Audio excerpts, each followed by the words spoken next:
이스라엘 북쪽에 수가라는 마을이 있습니다.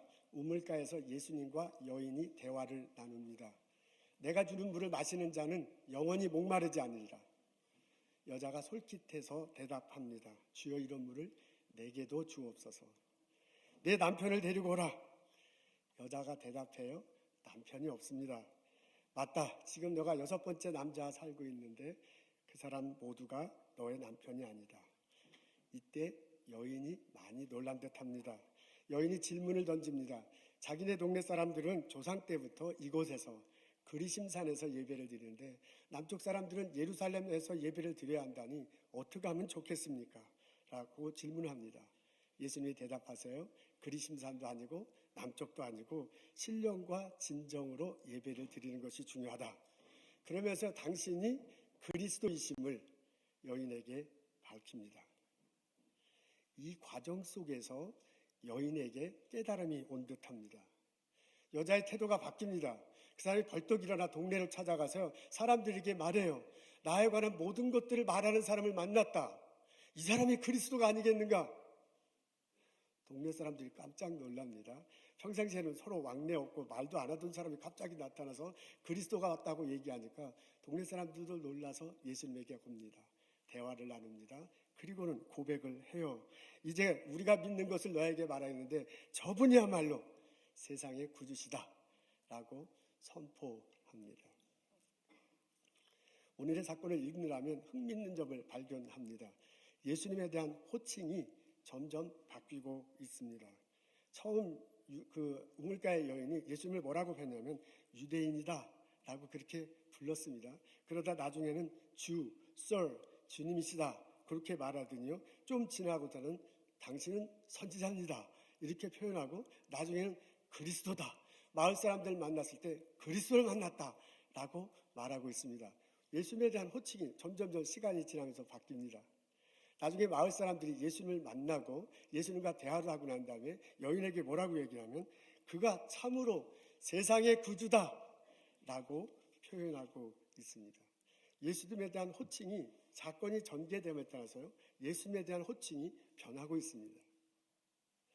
예수님에 대한 호칭이 변하고 있다는 얘기는 예수님과 대화를 나누는 사람들이 생각이 달라지고 있다는 것입니다. 그 사람들이요. 말을 하면 할수록 예수님에 대한 이해가 달라지기 때문에 예수님에 대한 호칭이 달라지는 것입니다. 처음에 여인과 예수님과 나온 대화는 일상적인 거였어요. 물을 달라. 너는 물기를 그릇도 없는데 무슨 물을 주겠느냐? 라는 식의 대화를 나눕니다. 마치 우리들이 먹는 얘기하고 마시는 얘기하고 잠자는 얘기하는 것과 같습니다. 일상생활의 얘기를 합니다. 그러다가 그 여인의 삶의 문제를 놓고 이야기하기 시작합니다. 남편을 데리고 오라. 그러니까 여인이 깜짝 놀라서요. 나는 남편이 없는데 라는 식으로 이야기를 주고받습니다. 그 여인에게 있어서 살아가면서 가장 어려운 문제, 자기 삶의 가장 고통스러운 것, 그것을 예수님과 대화를 나눕니다. 그러고 난 다음에 여인이 예배 장소에 대해서 말하잖아요. 우리는 이곳에서 예배 드리는데 사람들은 저곳에서 예배를 드려야 된다니 도대체 무엇이 맞습니까? 라고 물어봐요. 그 말은 뭐냐면 신앙적으로 이 사람이 갈등을 느끼고 있어요. 그 신앙적 갈등의 문제를 예수님과 대화를 나눕니다. 이러면서 일상생활의 문제를 얘기하다가 여인의 삶의 문제를 얘기하다가 신앙의 얘기를 하면서요. 점점점 예수님으로부터 느껴지는 게 있어요. 예수님으로부터 예수님에 대한 생각이 바뀌어져요. 그래서 여인이 예수님에 대한 호칭이 변하고 있습니다. 나중에는 이 여인이 동네 사람들에게 쫓아가잖아요. 그리고 나의 행한 모든 것을 말하는 사람을 봤다 하면서요. 그 사람이 그리스도다라고 선포를 하고 있습니다. 아마도 이 여인과 동네 사람들은 거리를 두고 지냈을 것입니다. 저 사람이 우리 동네에 사는 것을 알긴 하지만 서로 대화를 나눈다든지 서로 왕래하는 것은 별로 없었을 것입니다. 근데 갑자기 이 여인이 찾아와서 내가 내 삶의 모든 것들을 아는 것을 말한다. 그리고 그 사람이 그리스도다라고 말하니까 놀래가지고요. 동네 사람들도 예수님을 찾아갑니다. 그리고 그분과 대화를 나눕니다. 그러면서 뭐냐면은 너가 말해서 내가 안 게 아니라 우리도 대화해서 보니까 정말 그분이 그리스도더라 라고 여인에게 고백하는 장면을 볼 수 있습니다. 여러분 이 이야기를 쭉 읽어나면 이 사건이 기술된 이야기를 이렇게 쭉 읽어나면요 처음부터 끝까지 막 점점 이렇게 변하고 있어요. 생각이 변하고 있어요. 예수님에 대한 시각이 변하고 있습니다. 처음 여자가 예수님을 만날 때보다도요, 예수님에 대한 자신에 대한 예수님과 대화를 나누면서 자신에 대한 이해가 바뀌고 있습니다. 예수님과 대화를 나누면서 예수님에 대한 이해가 바뀌고 있습니다. 예수님과 대화를 나눈 결과 동네 사람들과 말하지 않았는데 말하기 시작했거든요. 삶의 태도가 바뀌고 있어요. 동네 사람들과의 관계가 바뀌고 있어요.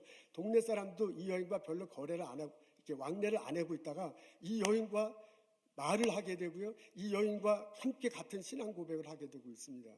동네 사람들도 엄청나게 변하고 있습니다. 이건 바울의 용어로 표현하자면 여인과 동네 사람들이요, 하나님과 화목하게 됐어. 예수님과 대화를 나누면서 여인과 동네 사람들, 사람과 사람 사이에 화평함이 이루어지는 놀라운 일이 생겼습니다. 예수님과 대화를 나누면서 여인이 변하기 시작했고, 예수님과 대화를 나누면서 동네 사람들이 변하기 시작했습니다. 이 변화를 주도하는 것은 예수님입니다. 예수님은 여인에게서 외로움이 배어 있는 것을 보셨습니다. 여인이 우물가에 나온 게 우리 식으로 하면 낮 12시라고 합니다. 가장 더운 때예요. 그리고 가장 해가 쨍비는 때라 보통 사람들은 나오지 않는데 이 여인은 나왔습니다. 그 모습 속에서 이 여자가 외롭구나, 이 여자가 다른 사람들과 어울리지 못하는 것을 예수님은 보셨습니다. 예수님은 이 여인 속에 있는 삶의 욕망을 보셨습니다. 이 여인이 6번째 남자와 살고 있다고 해요. 무슨 이유에서 그랬는지 어떻게 됐는지 알지 못하지만 그거 하나만 봐도 느껴지는 것이 있습니다. 아마도 이 여인 속에는 무엇인가 채워지지 않는 것이 있었을 것입니다. 그래서요, 무언가 얻고자 해서 애를 썼고 그것을 얻었다 생각했는데 채워지지 못하는 거예요.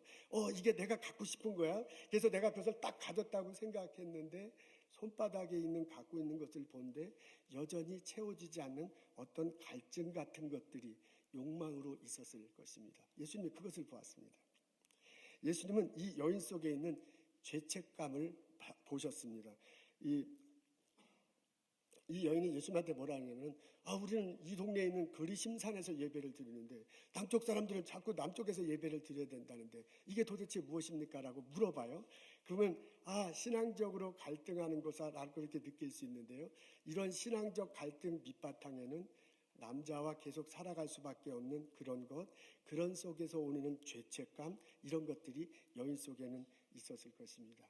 예수님이 그것을 보십니다. 그러면서요, 예수님이 그 사마리아 여인에게 선뜻 다가갑니다. 그리고 그 여인에게 대답합니다. 내가 그리스도다. 내가 메시아다. 내가 여러분이 기다리는 바로 그 사람이다. 라고 말을 합니다. 예수님이 이 땅에 오셔서 십자가 달리시고 돌아가셨습니다.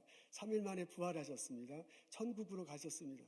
그러면서 우리의 죄를 씻어줄 길을 열으셨습니다. 우리를 의롭게 하실 길을 열으셨습니다. 우리가 천국에서 영원히 살 길을 열어주셨습니다. 그 그리스도, 그 메시아, 너의 죄를 용서할 분이 나다!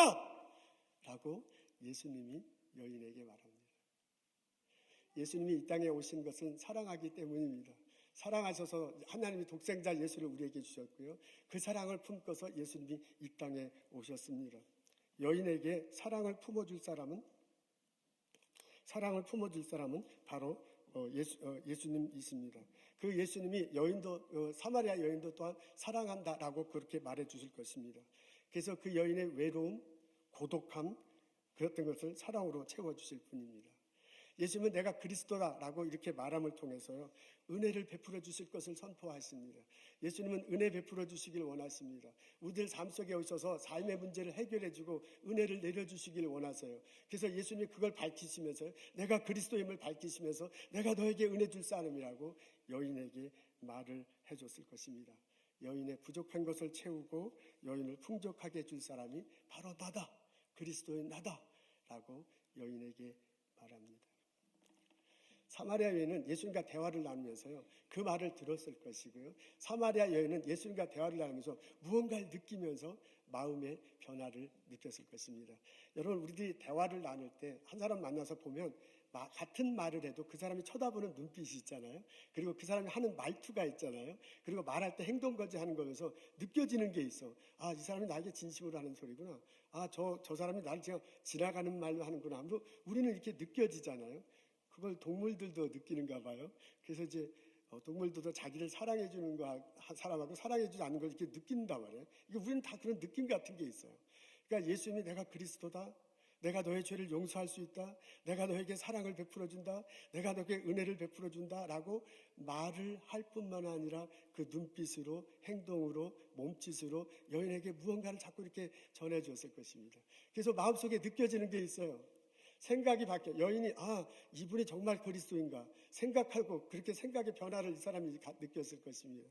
이 여인이요, 이분이 정말 그리스도라면 내가 여기서 가만히 있어야 될 것이 아니라 동네 사람들에게 말할 수 있는 것이 아닌가 하고 마음속에 의지가 변하는 그런 일이 벌어졌을 거예요. 이 여인이 이 예수님과 대화를 나누면서요, 감정적인 변화 같은 것을 분명히 느꼈을 거예요.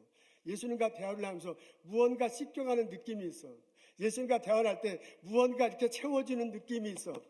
예수님이 생수가 너에게 있어서 솟아날 거라고 하는데 그것이 정말 내 가슴 속에 있어서 솟아나는 것 같은 느낌, 그런 영적 느낌, 이런 것들이 분명히 여인에게 있었을 것입니다. 그것이 마음의 변화를 주도해요. 예수님에 대한 생각이 바뀌어요. 여기 그냥 있으면 안 될 것 같아. 그래서 마을 사람들한테 가서 내가 그리스도를 만났다 라고 여인이 고백하는 것을 볼 수 있습니다. 나중에 보니까 그것이 선물처럼 자기에게 다가왔습니다. 예수님이 처음 우물가에서 만났을 때 여인에게 뭐라고 하면 하나님의 선물이 임할 뿐이다. 너가 하나님의 선물을 줄 텐데 그 하나님의 선물을 줄 사람이 누군지 안다면 너는 참 좋을 텐데 라고 첫마디로 하나님의 선물을 언급하십니다. 근데 나중에 그 처음에는 몰랐는데 대화를 나누면서 하나님의 선물이 본인에게 다가온 것을 느끼게 됐을 것입니다. 여인이요, 삶의 문제를 해결받습니다. 그 사람이 혼자 있다가 마을 사람으로 갔다는 것은 그 사람의 가장 고민스러운 것이 해결됐다는 것입니다. 여인이요, 처음에는 유대인이라고 말했다가 그리스도다라고 그렇게 보는 것은 영적으로 가장 고민스러운 것, 그것이 해결됐다는 것을 의미합니다.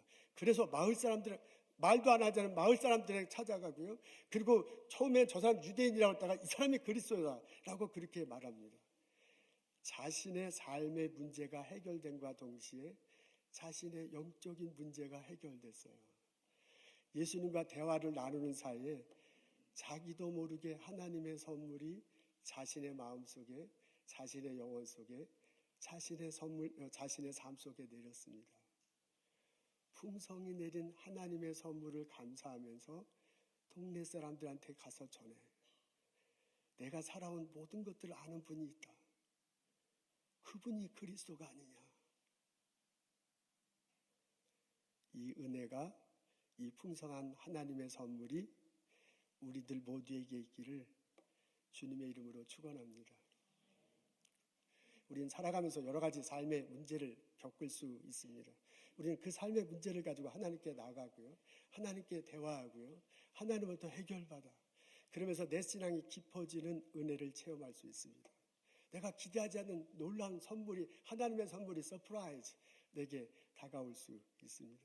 하나님은 우리 삶의 문제를 갖고 있을 때 와서 우리에게, 예수님에게 대화하기를 원하십니다. 우리들 살아가면서 여러 가지 문제를 부딪힐 수 있습니다. 이 오늘 본문 속에 나오는 여인에게 있어서 가장 큰 삶의 문제는 이제 남자로 이렇게 표현되어 있어요. 남편으로 이렇게 표현됐는데 구체적으로 자세히 나왔지 않지만 그것이 그분에게 있어서는 가장 큰 고통이고 가장 큰 갈등이고 가장 큰 어려움이야. 그것을 남자 문제로 이렇게 표현해놨어요. 우리들은 이제 서로 다른, 똑같은 종류는 아니지만 이분이 남자 문제, 남편 문제로 겪었을 마음의 갈등과 삶의 고통과 인생의 어려움을 우리는 똑같은 강도로 느끼고 있습니다. 종류는 다를 수 있어요. 그 종류는 직장에서 문제 때문에 그럴 수 있습니다. 그것은 자녀 때문에 그럴 수 있습니다. 그것은 건강 때문에 그럴 수 있습니다. 그것은 신앙생활에 느끼는 갈등 때문에 그럴 수 있고요. 그것은 이웃과 더불어 살았는데 그 사람 때문에 너무 사는 게 어려워. 이런 고통 우리들 살아가며 살아가며 겪을 수 있습니다. 근데 이게 나에게는 심각한 문제인데 다른 사람이 보면 우습게 여기는 것들 참 많잖아요. 남들이 내 문제를 잘 이해하지 못해. 내가 왜 고통스러운지, 내가 왜 이것 때문에 발버둥 치는지, 내가 왜 이것 때문에 잠 못 이루는지 그 사람은 알지 못하는데 나에게 느껴지는 그게 있어요. 그것을 예수님은 나 혼자 발버둥 치지 말고, 나 혼자 밤새지 말고, 나 혼자 고통스러워하지 말고 와서 내게 내려놓고 내게 말하고 내게 대화하기를 원하십니다. 여러분, 우리는 예수님 앞에 나가서 여러 가지 방법을 통해서 대화를 시도할 수 있습니다. 우리가 내 삶의 문제를 놓고 성경을 읽을 수 있습니다. 근데 내가 어떤 특정한 문제를 놓고 성경을 읽기 시작할 때 하나님이 놀랍게도 그 말씀을 통해서 내게 대화하십니다. 내가 오늘 본문을 놓고 묵상할 때 전혀 생각하지 않는 말이 갑자기 떠오를 수 있습니다. 그게 하나님이 그 말씀을 떠오르게 함으로써 나에게 대화를 시작하는 거예요. 그러니까 성경을 읽고 묵상하는 가운데 하나님이 묵상의 모습으로 나와 대화를 하는 것입니다. 어느 날 매번 읽는 성경 구절인데요. 전혀 그냥 휙휙휙 지는 성경 매일 읽잖아요. 매일 읽는 건데 어느 날 그 구절이 딱 이렇게 눈에 들어오는 그런 때가 있어요. 이 복음 엄청나게 많이 읽었는데 하나님의 선물, 그전에는 물동이가 이게 굉장히 눈에 들어왔는데 갑자기 하나님의 선물이 눈에 들어와. 이런 식으로 내 문제를 가지고 계속 읽다 보면 무언가 떠오르는 게 있는데 그게 하나님께서 내게 말씀하시는 겁니다. 여러분, 내 삶의 문제를 놓고 하나님께 나가서 기도하면서 대화를 시작할 수 있습니다. 하나님, 저 어렵습니다. 이것 때문에 내가 고통스럽습니다. 처음엔 5분만 하고 난 다음에 할 얘기가 없잖아요. 근데 그것을 자꾸 기도하다 보면 내가 기도하기 때문에 그렇기도 하고요. 성령님이 나의 기도를 함께 하기 때문에 그렇기도 하고요. 점점점 자세히 말할 수 있고 점점점 내 깊숙한 것을 토해낼 수 있습니다. 우리 지난번에 말했던 한나가 그렇게 기도하잖아요. 감정을 다 토로해요. 나 원통스럽습니다. 나 원망스럽습니다. 나 죽을 것 같습니다. 나는 마음이 슬픈 여자입니다. 자기의 감정을 하나님께 막 다 이렇게 하잖아요. 그러면서 그렇게 기도하는 거야. 그러니까 우리도 대중 기도를 그렇게 하면 안 되겠지만 나 혼자 기도할 때 나 마음속의 갈등을 한나처럼 막 다 토로할 수 있습니다. 그렇게 토로하는 과정 중에 하나님이 성령의 모습으로 오셔서 내 기도 들어주고 마음을 씻어주기도 하고요. 그 토로하면서 기도하는 과정 중에 내가 전혀 생각지 않은 생각이 갑자기 떠올라서 그렇게 말씀해 주기도 합니다. 때로는 깊이 기도하는 사람들에게 전혀 생각지 못한 모습이 딱 나타나서 환상을 통해서 내게 말씀해 주시기도 합니다. 하나님이 여러 가지 방법을 통해서요. 기도할 때 나로 하여금 기도하는 과정 중에 대화를 원하십니다. 대화를 할 수 있습니다. 하나님은 우리가 기도할 때 나의 고민을 신앙에 깊이 있는 형제 자매들과 나누면서 대화를 할 수도 있습니다. 목사님과 대화를 할 수도 있고요. 우리 장로님, 권사님들과 대화할 수도 있잖아요. 내가 이 문제가 있습니다라고 말을 할 때 그분이 내게 어드바이스를 줄 거라고요. 근데 그 어드바이스가 전혀 내가 생각지 못했던 거야. 그런 방법도 있네. 그 길도 길이네. 라고 깨달아진다면 하나님이 그 장로님을 통해서 하나님이 같이 기도하고 상담하는 그 집사람을 통해서 내게 말씀해 주시는 것으로 받아들일 수 있다, 그 말입니다. 그렇게 분별하고 그렇게 잡으면서 방향을 잡으면서 우리는 나아갈 수 있습니다. 하나님은 그렇게도 말씀하십니다. 대화를 하십니다. 하나님은 예배 시간을 통해서 우리들에게 대화를 합니다. 우리 이 자리에 모여서 시간 남아서 이 자리에 온 거 아니잖아요. 우리 그냥 갈 데 없어서 이 자리에 온 게 아니잖아요. 하나님이 성령의 모습으로 계시다. 하나님이 우리의 예배를 받으신다. 하나님이 우리의 기도 들은다 고백하고 이 자리에 와 있는 거야. 그러니까 예배를 드릴 때 주님, 내가 이 삶에 문제가 있습니다. 어떻게 될지 모르겠습니다. 아들과 딸 문제 놓고 기도하는 마음으로 예배할 때, 그렇게 신령과 진정으로 예배할 때, 예배의 어떤 것들을 통해서 하나님이 나를 위로하세요. 예배의 어떤 것들을 통해서 하나님이 내게 말씀해 주세요. 성경을 통해서 말씀해 주기도 하고요. 설교, 목사님, 제가 여러분 사정을 많이 알지만 다 아는 건 아니잖아요. 근데 나를 통해서, 죄송해요. 저 설교관을 통해서 말씀해 주시기도 해요. 어느 날 피아노 반주제가 땅 이렇게 칠 때 그 땅 치는 그 울림을 통해서 해주기도 해요. 하나님께서. 놀랍게 하나님이 예배 시간에 우리에게 다가와 대화를 나누시기를 원하십니다. 내가 그 어려운 문제를 놓고 있는데 누군가가 나를 그걸 해결해 줘, 실제로. 당신 이게 어렵군요. 당신 이게 힘들군요 하면서 내게 해결해 주는 그 사람이 있어. 하나님이 그 사람을 통해서 나에게 대화를 하기도 합니다. 여러분, 하나님 살아계십니다. 하나님의 성령의 모습으로 내 자리에 오셔서 내가 문제 속에 고통스러워할 때, 잠 못 이룰 때, 어떻게 해야 될지 모를 때, 선택을 어떻게 해야 될지 고통스러워할 때 그냥 나 혼자 고통스러워하기를 원하지 않으세요. 오셔서 하나님께 오셔갖고요, 예수님께 오셔서 말하기를, 성경을 읽으면서 말하기를, 기도하면서 말하기를, 형제자매들과 대화하면서 말하기를 하나님은 원하십니다. 그리고 그렇게 대화를 시작할 때 성큼 잡아주면서 하나님이 나에게 다가오십니다. 처음엔 몰랐는데 내가 가서 기도하는 줄 알았는데요, 좀 더 깊이 기도하면 보면 하나님께서 기다리고 계세요. 하나님께서 와서 기도하게끔 만들어, 그리고 하나님께서 그 기도를 들어주는 것을 볼 수 있습니다. 하나님과 대화를 나누십시오. 하나님은 여러 가지 방법을 통해서 그 문제를 가지고 우리들과 대화 나누기를 원합니다. 처음에는 어린애가 엄마에게 말하듯이 하도 됩니다.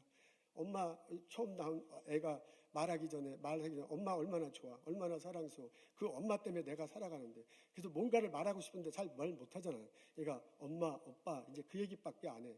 근데 엄마, 아빠 그 얘기 하나 듣는데도 얼마나 좋아, 얘가 막 굉장히 말의 천재구나, 막 우리 이렇게 대하잖아. 그거하고 똑같아. 내 아픔을 처음 기도 깊이 하지 못한 사람은 처음부터 기도가 깊이가 되지가 않아요. 그래도 처음에 나가서 하나님 너무 힘들어요. 그 한마디에 그냥 하나님이 다가오시는 거예요. 엄마라는 그 한마디에 그 아들 부둥이하고 똑같아. 처음부터 영적인 깊이를 성경을 읽으면서 느끼기를 참 어려워요. 기도하면서 그런 걸 보기는 참 어려워. 근데 어린애가 엄마라고 부르고 말을 시작하듯이 내가 시작하면 하나님이 다가오십니다. 하나님이 그렇게 하도록 하나님 만들어요.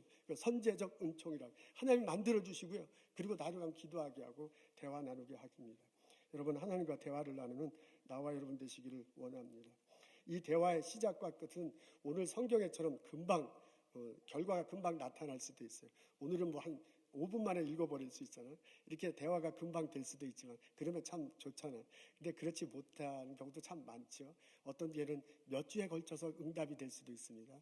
몇 달에 걸쳐 응답되기도 합니다. 몇 년에 걸쳐 씨름하는데도 아직도 응답되지 않은 그런 것도 있습니다. 근데 중요한 건 뭐냐면 내가 그 문제를 끌고 하나님께 나아가 성경을 읽고 묵상하면서든지 기도하면서든지 형제자매들과 대화하면서든지 아니면 삶에서 길이 기도하면서 삶을 살아가잖아요. 그렇게 하셔든지 하나님과 대화를 시작한다는 것입니다. 여러분, 이 과정 속에서 나의 문제거리가 해결되기를 원합니다. 하나님은 우리의 죄를 용서해 주십니다. 하나님은 우리를 사랑해 주십니다. 하나님은 나에게 은혜 베푸시기를 원하십니다. 그 하나님이 나의 건강 해결해 주실 줄로 믿습니다. 그 하나님이 우리 어디로 가야 될지 모를 때 가야 할 길이 어떤 것을 보여주실 줄로 믿습니다. 그 하나님이 우리의 깨어진 관계를 회복시켜 주실 줄로 믿습니다. 하나님, 내가 이 갈등 때문에 너무너무 힘들다 고통스러워할 때 하나님 내 마음을 지켜주시고 하나님이 나를 새롭게 하시고 하나님이 내 이 속에 새살이 솟아나도록 그렇게 이끌어 주실 줄로 믿습니다.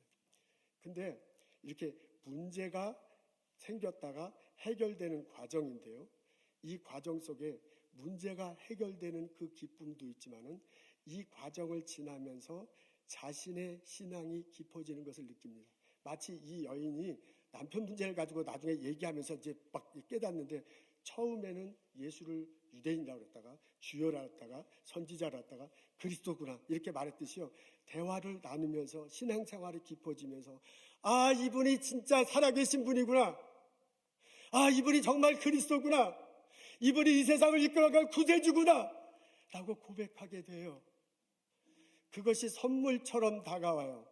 내가 지금 눈앞에 있는 문제가 해결될 때, 아, 하나님께서 축복하셨구나, 은혜 주셨구나, 사마리아 여인에게 말한 그 선물이 내게도 왔구나 라고 느껴지는데, 나중에 보면 그것이 해결됐기도 좋지만 그런 과정 속에서 믿음이 깊어진 나를 보고요, 정말 예수를 그리스도로 고백하는 나를 보고요, 이것이야말로 하나님의 선물이구나 라고 고백하면서 살아갈 수 있습니다.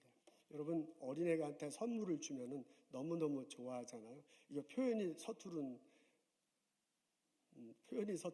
애는 땡큐 그러고 마는데, 표현이 이렇게 좋은, 표현이 이렇게 활발한 애들 있잖아. 딸들이 그런 가운데 막 좋아가서 막 고맙다고 막 이러잖아요. 근데 어떤 경우에는 정말 내가 갖고 싶은 그 선물을 생일에 받았어. 크리스마스 때 받았어. 선물용이 다음에 놀래가지고, 이야! 하고 환호성 치고요. 그리고 친구한테 전화 걸잖아. 나 이거 받았어. 막 이렇게 하고. 와서 같이 게임해. 이렇게 하는 그런, 우리 아들이 옛날에 한 번 그런 적이 있었던 것 같아. 그런 거하고 똑같아. 서프라이즈. 놀랄만한 하나님의 선물을 받아서요. 내 마음속이 너무나 기쁜 거야. 그것을 나누고 싶어서 어쩔 줄 몰라.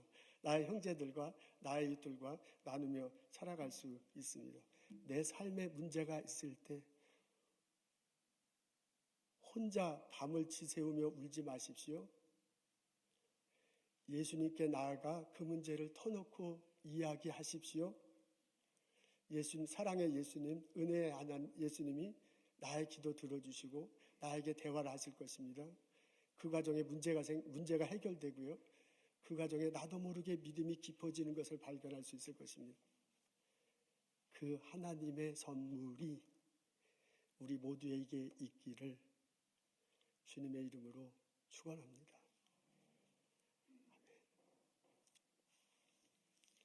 가스펄 투데이라는 신문이 있네요. 2018년 5월 30일자에 나온 내용입니다.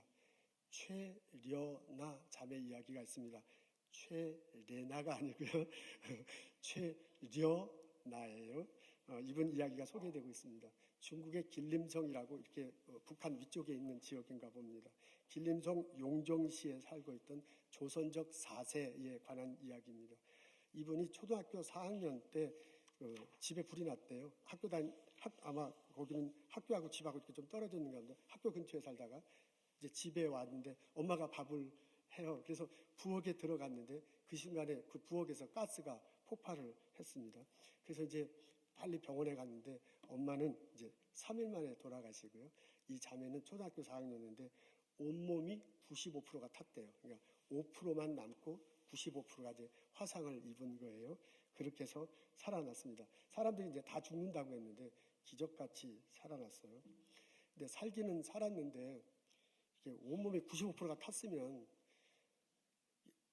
차라리 죽는 게 이제 나은 이제 그런 상황이 됐습니다. 뭐라고 표현하면 자기 모습이 시체같이 괴물처럼 되었다. 이렇게 되니까 어떻게 나갈 수도 없고요. 사람들 여학생인데 이제 사람들 보기도 참 너무너무 두려운 거예요. 그래서 방 안에만 틀어박혀 있고 아무도 만나지 않고 그렇게 세월을 보내고 있었습니다. 그때 연변에서 사업을 하던 이윤낙 장로님이 이 소식을 듣고 이 학생을 찾아옵니다. 그래서 그에게 성경을 주면서 위로를 한다는 말이 하나님께서는 너를 아주 사랑하신단다 라고 했대요. 그래서 그 말을 듣고 그냥 열받아갖고 성경을 뒤로 던져버리면서 무슨 얼어 죽을 이제 이건 내 말인데 하나님의 사랑이냐. 하나님이 정말 사랑인다면 우리 가족에게 왜 이런 어려움을 주는가. 하나님이 사랑한다면 다른 것도 몰라 이게 화상을 당해가지고 95%가 탔으면 이게 참 정말 보기 힘든 그런 상황인데 나에게 왜 이런 일이 있는가. 그런 하나님이라면 그런 하나님의 사랑이라면 나는 받지 않겠다라고 말했다고 합니다. 그리고 이제 장로님이 돌아가신 지 가고 난 다음에요. 성경 내팽겨졌는데 며칠이 지났는데 그 성경을 읽고 싶어지더래요. 그분이 왜 성경을 갖고 와서 하나님 사랑을 얘기했는가 하면서 성경을 읽기 시작했는데 이제 무슨 내용인지 모르죠. 이제 초등학교 4학년에 처음 대했는데 무슨 내용인지 모르지만 성경을 읽기는 했다고 합니다. 이 무렵에 생전에 알지도 못하는 사람들이 찾아와서 이 사람을 도와줍니다. 연변 교회 교우더라고요. 삼성전자 천진지사 안에 이제 기독교 그룹이 있었는가 봐요. 이제 그 집사님들이 찾아오는 거예요. 그러면서 도움을 요청하지도 않았는데 전혀 알지도 못하는 사람인데 와가지고 이 모양 저 모양으로 도움을 줍니다. 그래서 이 사람들이 소문을 내가지고 한국에서 이제 소식을 알게 돼요. 그래서 한국의 광주에 있는 서현 맥화 성형외과에서 이 소식을 듣습니다. 그래서 이 학생을 한국으로 데리고 와요. 광주로 데리고 와서 수술을 하는데 이게 온몸이 불타는 바람에 손과 몸이 이렇게 붙었대요. 이제 걷지도 못하고 이제 시체처럼 드러나 있는 거야. 근데 이제 이거를 먼저 이렇게 떼야 되잖아요. 그래야지 이게 움직이잖아요. 근데 이걸 떼고 걷게 하는데 6번 수술하고 2년이 걸렸다고 합니다. 그 이후에는 한강 성심병원에서 이제 고상 조금 그래도 이제 걷게 된 상태에서는 한강 성심병원에서 돌봤습니다. 수술을 30번 했대요. 그리고 그냥 이야기만 들어도 아픈데, 근데 이게 얼굴이 다른 사람 피부는 안 된대요. 자기 피부에 5%가 남았으니까 그 남아있는 5%를 어떻게든 떼가지고 여기다 이렇게 붙이는 거야. 그러니 얼마나 참 아프고 힘들었겠어요. 그냥 너무너무 이제 힘든 과정에서 했는데, 이 모든 것이 다 무상이었습니다. 이 모든 것이 다 예수 믿는 사람, 예수 안 믿는 사람도 있었지만 거의 대부분이 예수 믿는 사람이 사랑하는 마음으로 해줬습니다.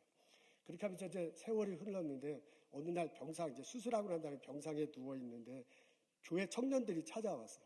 그리고 청년들이 찾아와서 부르는 노래가 뭐냐면, 당신은 사랑받기 위해 태어난 사람, 그 복음성가를 부르더래요.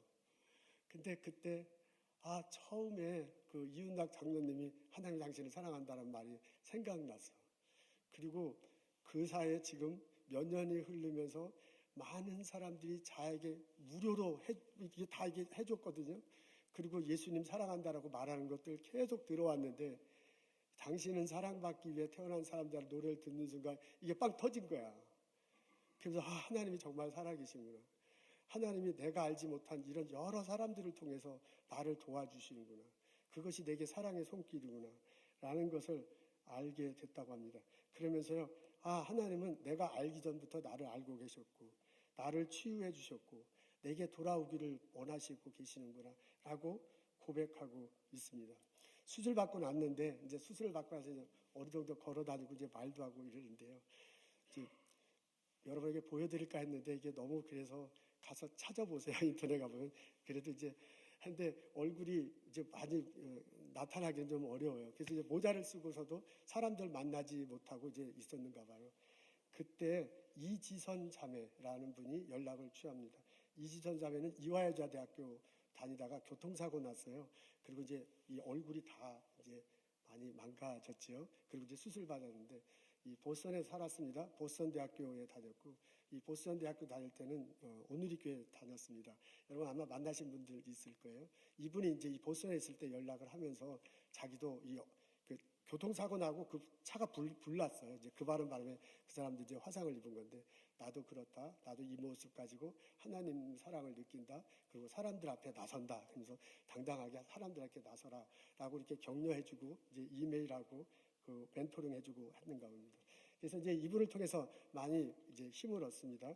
그 이지선 자매는 지금 한동대학교에서 교수로 가르치고 있습니다. 그래서 이분의 권유에 의해서 대학교를 들어가려고 하는데, 초등학교 4학년 때부터 이제 학교를 안 다녔으니까 이제 대학교를 들어갈 바람이 없는 거야. 근데 이제 한국에 보니까 거기는 검정고시라는 게 있고, 검정고시를 통과하면 대학교를 들어갈 수 있다는 걸 알게 돼요. 그럼 이제 검정고시를 봐야 되는데, 한국말은 하는데 한국말로 쓰고 공부하는 게 이게 해본 적이 없어서 잘 안 되는 거예요. 그래서 이제 그거를 한국말을 제대로 배우고, 그리고 이제 수업을 들어서 이게 따라가야 되는데, 그걸 교회 언니 오빠들이 해줬대. 근데 이제 이게 연변에 있는 교회 언니 오빠인지 아니면 한국에서 다니는 교회 언니 오빠인지는 모르지만은, 어쨌든 교회 언니 오빠들이 도와줘가지고 한국말을 다시 배우고 시험을 다시 봐서 중학교, 고등학교 검정고시를 다 패스를 했습니다. 그리고 이화여자대학교를 들어갔습니다. 이화여자대학교 영어영문학과를 들어갔네요. 근데 그 이화라는 게 한자어로 이화 있잖아요. 그걸 우리는 이화라고 이렇게 발음하는데, 그 중국 그 엄마 이름이 이화래요. 그러니까 한자어는 똑같아. 근데 이제 중국 사람은 우리는 이화라고 발음하는 걸 중국 사람은 중국말로 이제 다르게 발음하겠죠. 이제 발음은 다르지만은 한자어는 똑같은 거야. 그러니까 엄마 이름하고 자기가 들어간 대학교 이름하고 똑같습니다. 그래서 이제 거기서 공부를 하고 졸업을 했습니다. 그리고 지금은 With Us라는 단체를 만들어서 청년들 중에 화상 입은 사람들, 화상 입어가지고 이렇게 사람들하고 나서질 않는 거죠. 사람들 잘 안 만나는 거죠. 집에만 있는 그런 사람들을 자꾸 이렇게 만나고 네트워크하고요. 그리고 성경 공부하고 하나님이 얼마나 사랑하시는가, 하나님이 얼마나 우리를 축복하시는가라는 걸 나누면서 격려하는 일을 하고 있다고 합니다. 이번에 인터뷰 기사를 읽으면 참 감동적입니다. 뭐라고 하면, 자기가 수많은 사람들의 도움을 통해서 오늘날의 자기가 됐습니다. 만약 이분들의 손길, 이분들의 사랑이 없었으면 자기는 폐인처럼 시체처럼 누워있다가 죽었을 것입니다. 근데 이분들을 통해서 도움이 와서 오늘날 내가 됐거든요. 이 도움을 안에서 하나님을 알게 됐다. 이 도움을 받으면서 하나님의 사랑이 무엇인지 느꼈다. 그래서 자기도요, 이 배운, 이 고백한 예수 그리스도, 이 문제를 해결하면서 고백한 예수 그리스도, 알게 된 예수 그리스도, 그리고 그 사랑을 남들에게 나누어주는 삶을 살겠다고 말을 합니다.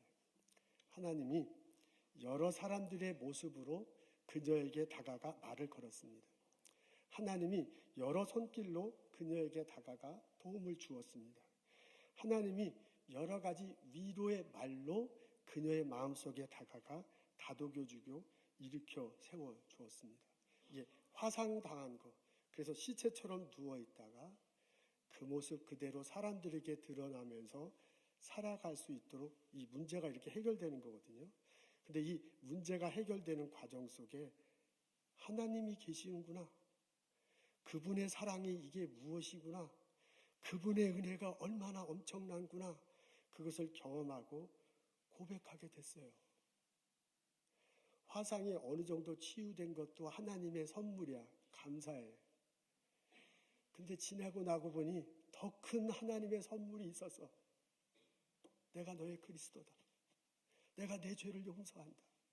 내가 너를 사랑하고 내가 너에게 은혜를 주신다라는 하나님의 음성을 마음으로 듣고 고백하며 살게 됐습니다. 그것이 그녀가 가진 가장 큰 하나님의 선물이 됐습니다. 인터뷰 기사에서 이렇게 얘기해요. 나는 이 사랑을, 내가 받은 하나님의 선물을 다른 사람들에게 나누어주며 살겠다. 이 은혜가 우리들 모두에게 있기를 주님의 이름으로 축원합니다. 기도하겠습니다. 하나님, 말 못할 고민으로 밤새워 울음지며 지낼 때 있습니다. 어디를 갈지 몰라 주저하는 때 있습니다. 그냥 방바닥에 터프성 누워 사는 것이 사는 것인지 시체 같은 마음의 상태로 갈기가진 찢어진 자대로 넘어져 있을 때도 참 많습니다. 이 마음 붙들고 하나님께 다 갈 수 있도록 용기를 주옵소서. 내 마음의 갈등과 아픔과 영적인 배고픔을 예수님 앞에 드러날 때 예수님의 손길을 느끼고 예수님의 말씀을 마음으로 받고 예수님의 다독임을 얻음으로 느끼고 예수님의 부둥켜함을 내 몸법으로 느낄 수 있도록 하나님의 복을 내려주옵소서. 예수님 만나기를 원합니다. 내 문제가 해결되기를 원합니다. 나의 고통이 치료되기를 원합니다. 예수가 그리스도임을 나의 삶을 통해서, 문제거리를 통해서, 영혼을 통해서 절실하게 느끼고 고백하며 살기를 원합니다. 하나님, 이 하나님의 선물을 나에게도 허락하여 주시옵소서. 하나님, 이 시간 주께서 주신 많은 것들을 기억하며 마음속에 고백하며 거룩하게 구별하여 하나님께 예물 드립니다. 우리들의 예물을 받아주시옵소서. 하나님 원하시는 것에 사용하여 주옵소서. 이 예물 드리면서 마음의 소원 드리고 기도하는 형제자매들 기억하셔서 그 삶 속에 구체적으로 주님이 만져주심과 붙잡아 주심을 경험할 수 있도록 은총 내려 주옵소서. 예수님 감사합니다. 예수님 이름으로 기도합니다.